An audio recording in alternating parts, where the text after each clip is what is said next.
Hello and welcome to Dr. Mommy Cake's Baking 101, Beginner's Guide to Baking Ingredients. Today it's all about flour power. You're going to be learning about the different types of flour used in baking. There are lots of different flours available and it's so easy to get confused.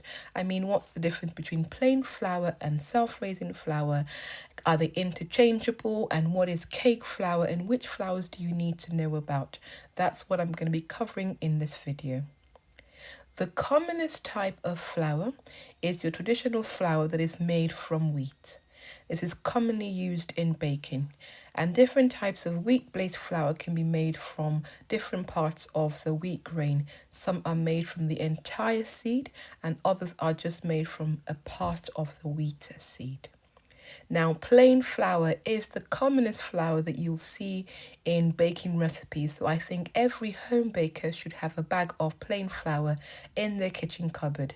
It's made from the inner part of the wheat endoderm, and it's used to bake everything from cakes to brownies to cookies to waffles, pancake, everything. Self-raising flour is plain flour that has had added baking powder, so you don't have to add baking powder when baking with self-raising flour. If you're using the US version, it also contains added salt. I use self-raising flour for making Victoria sponge cakes. I also like using cake flour a lot. It's a low protein flour that has been ground into a fine consistency. Because it has low protein, it has low gluten content, so it makes your cake softer, fluffier and lighter. It's not very commonly available in the UK, so I make my own cake flour at home. To do this, what you need to do is measure up a cup of plain flour and take away 2 tablespoons of flour. You're going to be replacing that with 2 tablespoons of corn flour. Whisk together and sieve the flour twice and voila, you have your cake flour. Whole wheat or white whole wheat flour, it's made from the whole wheat grain and it's good for making cookies, bread and muffins. Bread flour is not so great for making cakes because it's a dense flour. It's better suited for making bread or things like pizza dough. So you will not find this commonly used in cake making recipe. It's more better, as the name implies, for baking bread. And there are lots of different non-wheat based flour out there, particularly good if you're gluten-free. What I would say is make sure that you find a recipe that is specifically suited to your type of non-wheat based flour. Thank you for watching and subscribe for more baking videos. See you next time. Hello home bakers and welcome to episode 2 of my Baking 101 series, all about the beginner's guide to baking ingredients. Today is all about sugar, learning about the different sugars used in baking. To start off with, I thought it'd be a good idea to take you to my local supermarket to look at the different types of sugar that you might also find at your local supermarket. And then after this, I'll be talking in depth about the different types of sugar. So at the end of this video, you'll know all there is to know about the different types of sugar used in baking. So first off, I gathered different types of brown sugar. So we have the light brown sugar and dark brown sugar. Also a type of sugar called the muscovado sugar. This also comes in light or dark version. So these type of brown sugars I will use for making sponge cakes, cookies, brownies, gingerbread cakes. So it's useful to have this in your kitchen cupboard as you do find this used in a lot of cake recipes.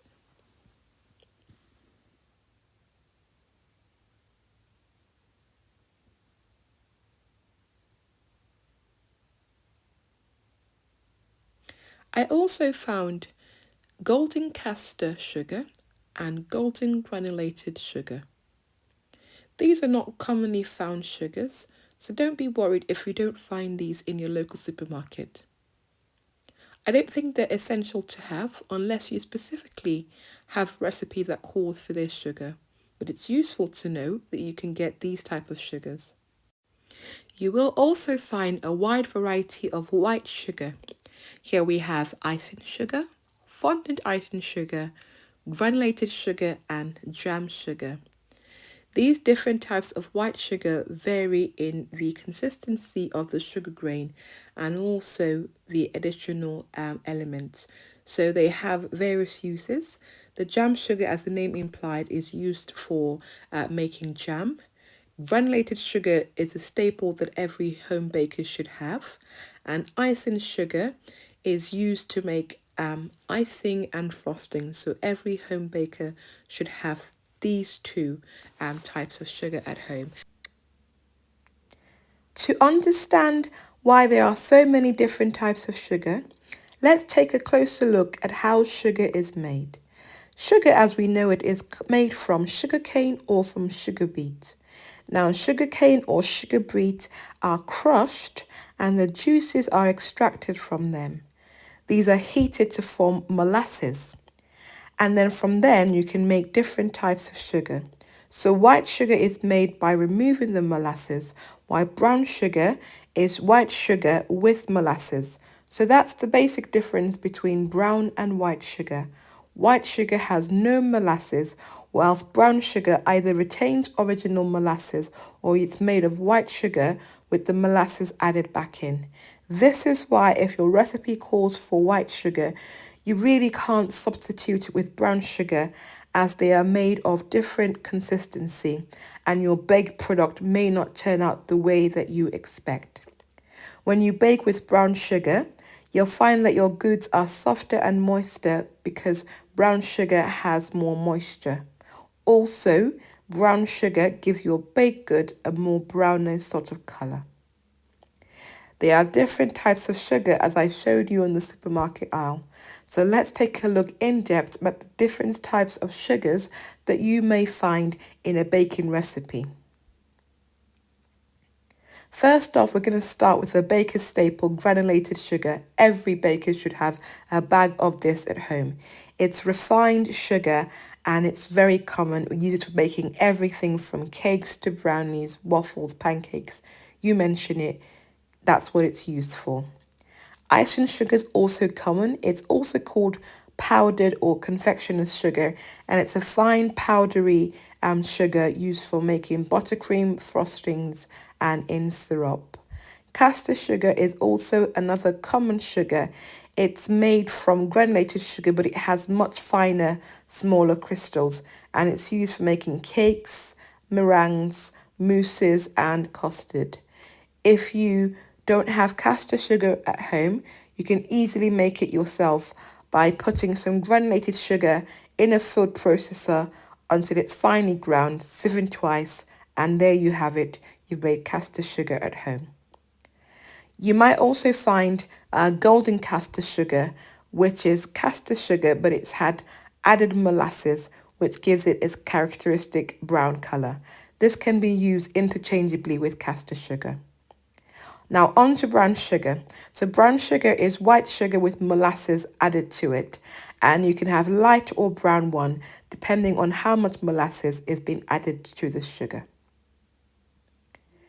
There are lots of uses for brown sugar in baking.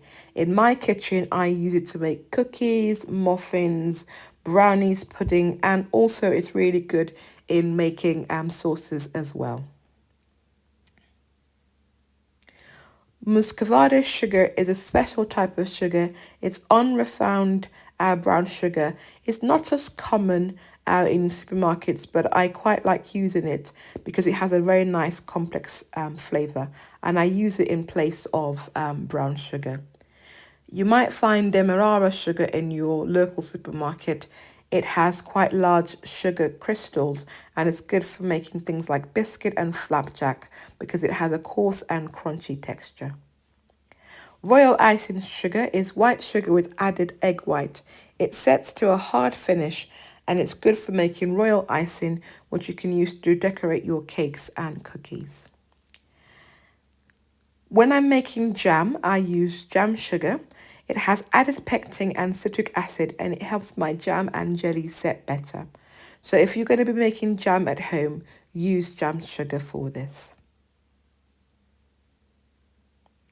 Fondant icing sugar is not very common and it's used for making glazes and cake decoration. It's basically icing sugar with added glucose syrup. So now you know all about your sugar and you'll be able to find out and work out which sugar you need to use when you are baking. Happy baking! Thank you for watching this tutorial and don't forget to like this video. If you have any questions, drop me a comment and I'll see you next time for episode 3. Please don't forget to subscribe to Dr. Mummy Cakes channel. Hello home bakers and welcome to episode 3 of Dr. Mummy Cakes Baking 101. This episode is about butter and other dairy products that are used in baking. If you're not a subscriber, please can you take a moment and hit the subscribe button now. And also, if you have missed episode 1 on flour and episode 2 on sugar, check out the Baking 101 playlist or the link showing at the top of your screen now. In this episode, I'll be talking to you about butter and dairy products used in baking. So I've had a look in my kitchen cupboard and in my fridge, and these are the various butter and dairy products that I have in my kitchen. I'll be covering these ingredients as well as a wide range of different types of butter, dairy product, milk that you might find in your recipe. So at the end of the tutorial, you have a better understanding of how these ingredients work to make your cakes yummy. Let's kick off talking about butter and looking at the difference between salted and unsalted butter. The main difference is just salt. Unsalted butter has no added salt, and I prefer to use this in my baking because I can control the amount of salt that I use in my baking. You can use salted butter in any recipe that calls for butter, but you'll need to adjust if there's additional salt in your recipe. So that's basically the difference. And salted and unsalted butter are the commonest types of butter that you'll see in baking recipe. You can also use plant-based butter, also called margarine in some countries, for your baking. The other types of butter, as I've listed, are not really suitable for baking. Here is a type of plant-based butter. It's called stock, and this is what I have available in the UK. In your country, it might be called margarine. And this works quite well as a butter substitute in your cakes. I find that it's not a good substitute, however, when you're making buttercream. When you're making buttercream, I would strongly recommend that you use proper real butter to get buttercream that has the right consistency and that tastes great. So this is butter in a nutshell. It's your preference. You can either pick salted or unsalted butter, or you can use plant-based butter or margarine. So let's talk about milk-based products. Here I have a tin of evaporated milk. Evaporated milk is milk that has been heated and majority, about 60% of the water content has been evaporated. So it's a thickened milk. In contrast, this is condensed milk. You can see the name says sweetened condensed milk, and that's how you tell the difference. Condensed milk has high sugar content. It is milk that has been condensed down, but it's also sweetened. So that's the difference between your condensed milk and your evaporated milk. These two ingredients are not interchangeable. Condensed milk has a high sugar content, so you cannot use this instead of evaporated milk and vice versa. So it's important to know the difference between these two ingredients. It's quite common to see milk in recipes, and you can either use fresh milk or you can use pasteurized long life milk like what I've got here. Milk can be full fat or semi-skimmed, and I think personally it's up to you to decide which one you use. I just tend to use whichever type of milk that I have in my fridge. There are many other dairy-based cream products used in baking, and they give your cakes extra moisture and a good depth of flavour and improve the texture. So let's go through these different dairy products you might find in your recipe. Single cream is not commonly used in baking. It's the lightest type of cream and has a low fat content. It doesn't really whip well, so it's more commonly used for pouring over desserts. In contrast, double cream is very commonly used in baking. It's also called heavy cream and it has a higher fat content, so it whips very well. It's used for making whipped cream, chocolate ganache, and also it's used in sauces. Cream cheese is commonly used to make cream cheese frosting and for making delicious, yummy cheesecake. It's a type of mild soft cheese. Creme fraiche and sour cream are quite similar. The difference is sour cream is made from a milk and cream mixture, while creme fraiche is made from cream. They give your baked goods extra moisture and richness. They can be used interchangeably, and I prefer to use sour cream in my baking. I also love using yogurt in my baking. It helps make my cake moist, and you can use yogurt instead of sour cream. Buttermilk is an absolute must when making red velvet cake, and similarly, it gives your cake added moisture. So there we have it. Now you know all about butter and dairy products used in baking. If you haven't subscribed, hit the subscribe button now, and I'll see you next week for episode 4 of the Baking 101 series. Goodbye. Hello home bakers and welcome to episode 4 of the Baking 101 series. This episode is all about raising and leavening agents used in baking. If you've missed the previous episode, check out the Baking 101 series playlist or click the link showing up at the top of your screen. Raising agents are very important in baking. They're what I think of as the magic ingredients that get your cakes and baked goods to rise. If you haven't subscribed, please can you take a moment and hit the subscribe button now. Thank you very much. Let's start off looking at the science of the two important raising agents in baking.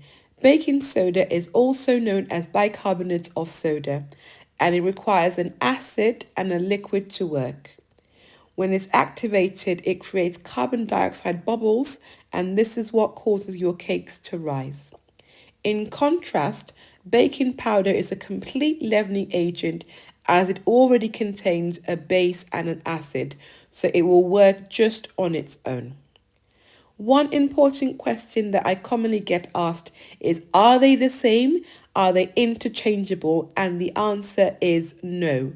They are two very different ingredients. So you cannot substitute baking soda for baking powder and vice versa because they are made of different ingredients and they work differently.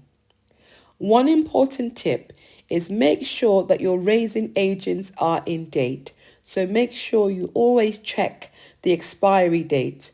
If you use baking powder or bicarbonate of soda that is out of date, then they will not function as intended and your cakes or your baked goods may not rise and bake properly.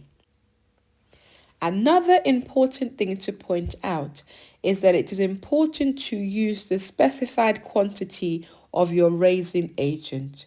If you use too little, your cakes will not rise properly. If you use too much, you upset the chemistry of baking and you will have a cake that will not taste nice. So stick to the quantities as specified in your recipe. Yeast and gelatin are two other ingredients that I'm going to cover on this episode. Now, yeast is a great leavening agent. It's more commonly used for bread making or pastry making, less so for making cakes. Yeast is actually a live organism that converts sugar to carbon dioxide, and it's this process that gives the leavening effect when used for bread and pastry making.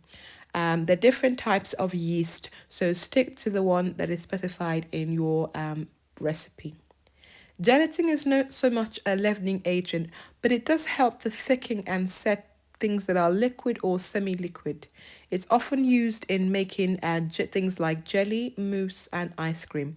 So not so much for cakes, but these sort of things, gelatin works well. And classically, it's also used for making cheesecake. So there's some tips for when using gelatin. Make sure that you use the quantity stated in the recipe. If you use too much, it will set rock solid. And if you use too little, then it will not set properly. So it's important to stick to the quantity stated in your recipe. Also, when using gelatin, it's a two-step process. One, it has to be rehydrated by first dissolving it in cold water. Then it must be dissolved in a hot liquid.